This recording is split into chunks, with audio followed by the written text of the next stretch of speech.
নদী নদী।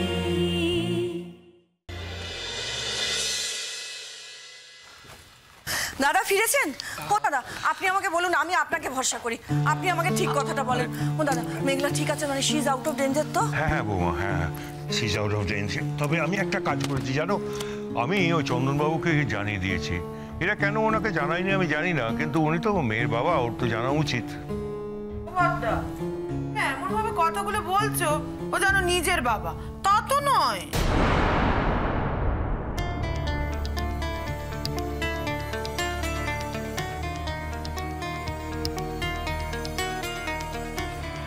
নিজের বাবা হলে তাও একটা কথা হতো, কিন্তু তো কুড়িয়ে বা মেয়ে মানুষ করেছে তো। ছোট বৌদির কাছ থেকে তো সবই শুনেছি আমি। তোমরা বলে তাই একটা বংশ পরিচয়হীন মেয়ের সঙ্গে নিজের ছেলের বিয়ে দিয়েছো, তাও আবার এমন ছেলের সঙ্গে। পদ্মা, তোমরা যতই আধুনিক হও আর যতই বড় ডাক্তার হও না কেন, বংশ বলে একটা ব্যাপার আছে, জানো তো, একটা ব্যাপার আছে। তা নাহলে ওদের নিজেদের যখন ছেলে মেয়ে হবে, মামার বাড়ির কথা কি বলবে? হ্যাঁ, কি বলবে মামার বাড়ির কথা? হ্যাঁ, যদি বংশ পরিচয় থাকতো তাহলে তার চাল চলন বলন দেখে কিছুটা হলেও আন্দাজ করা যেত যে মেয়ে কেমন হবে। কিন্তু এ তো পুরো অজানা, কিছুই জানি না। মা বাবা কে, তারা কেমন, আদৌ তাদের বিয়ে হয়েছিল কি না হয়নি কে জানি বাবা। কোনো অন্যায় করে হয়তো ফেলে রেখে দিয়ে চলে গেছে,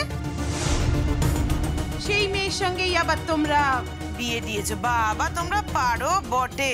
নন্দা,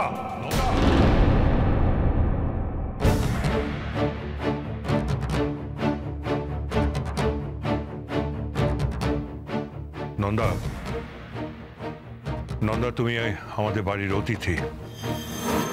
আমরা এই বাড়িতে একটা নিয়ম মেনে চলি, অতিথিদের বুঝতে দেই না তারা কতটা সীমা লঙ্ঘন করে গেল আর তাতে আমরা কতটা অসন্তুষ্ট হলাম।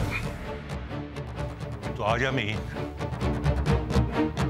তোমার সীমাটা মনে করিয়ে দিতে বাধ্য হচ্ছি নন্দা, কারণ তোমার মতো অনধিকার আজ পর্যন্ত কেউ করেনি। তুমি আমাদের বাড়ির অতিথি, কিন্তু আমাদের বাড়ির সমস্ত নিয়ম তুমি লঙ্ঘন করেছো।